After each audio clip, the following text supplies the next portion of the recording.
Guys, magandang araw sa lahat. Happy Sunday. May biglaan pong bibigay ng ating kaibigan impormasyon. Pakinggan po ninyo itong impormasyon na nakuha ng ating kaibigan. Maghanda at magbantay po kayo, kaibigan. Bakit ano po ba ang nakikita po ninyo? Kinabahan ako dahil bigla kang tumawag sa akin na patay na. Guys, maghanda po kayo. 2 beses po ngayon ang paggalaw sa ilalim ng lupa at ito po ay ikinababahala din po ng ating kaibigan. Muling nagbabala na naman po ang kalikasan.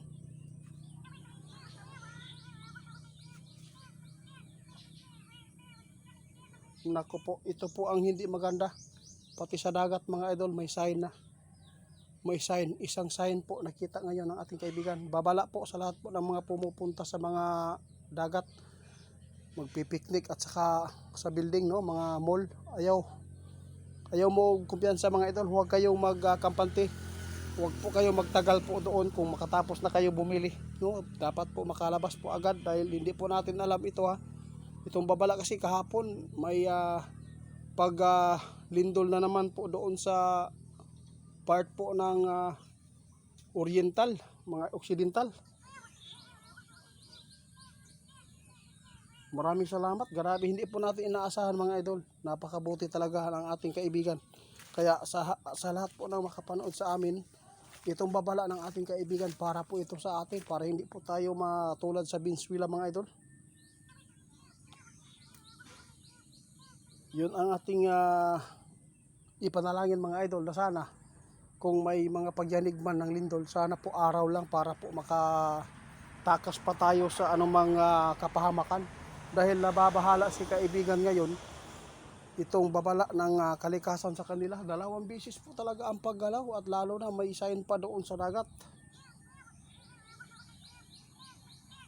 Nako, guys, tandaan ninyo mayroon pong ipinapaabot si kaibigan kagabi na ang mga weather o forecast hindi na po nakakakita minsan sa pangyayari dito sa Pilipinas kasi ang mga sakuna biglaan na lang, no. Kaya kung mayroon lang po kayong makikita na sa pag-itim ng kalangitan na grabe na po ang pag-itim, 2 klase lang po yan mga idol, o 3 klase yan. Posibleng mabuo ang buhawi, malakas na hangin at malakas na pag-ulan. Kaya ingat po tayong lahat mga idol dahil po ito nangyayari dito sa atin talagang hindi na talaga balance, hindi na normal. Ayaw po ng ating kaibigan na mapapahamak tayo, kaya ipinapaabot po ng ating kaibigan sa lahat po ng mga nakapanood pa sa ating video, sa mga nag-share. Sana huwag kayong mahiya mag-share nito mga idol dahil napakarami na ang nangyayari. Mayroon pong nagpaabot sa ating kaibigan yung vision ni Rudy Baldwin din po doon sa sunog na naman po ang kanyang nakikita. Talagang maganda din po ang kanyang pakay sa mga lugar po doon na pinapaabutan. Oo nga, ingat po daw kayo sa sunog. Talagang hindi naman po yan talaga, no, maano yung sunog dahil napakarami naman po talaga ang nangyayari po din.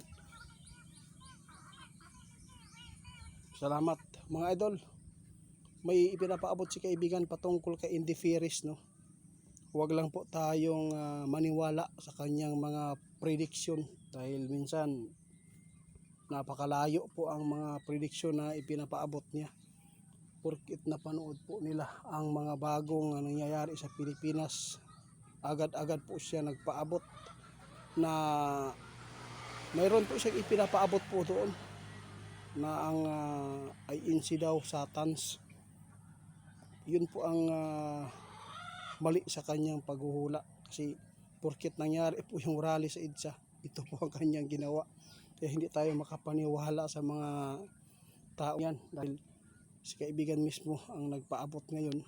Huwag tayo magtitiwala agad sa mga nagpredict ng hindi maganda na tulad po sa tao, no. Tao lang sila kumpara sa ating kaibigan.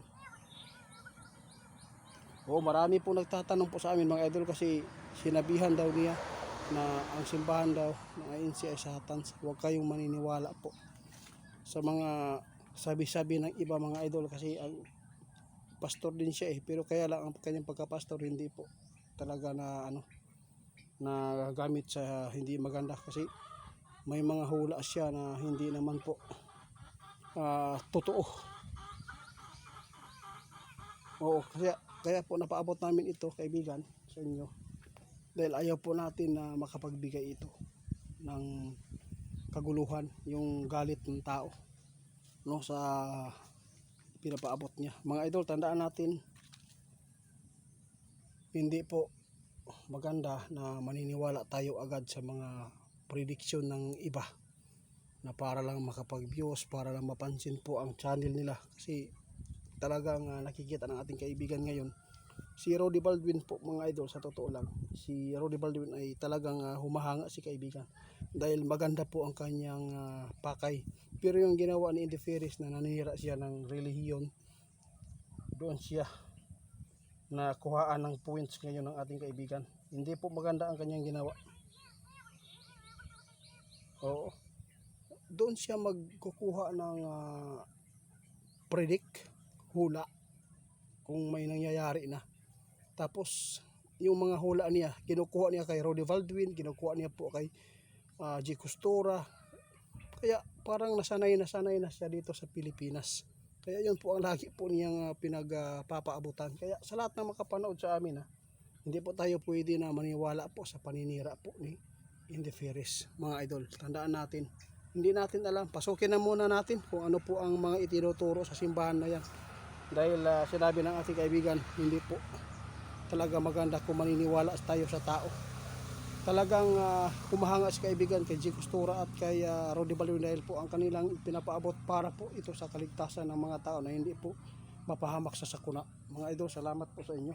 Si kaibigan ngayon ay aalis na. Kaibigan.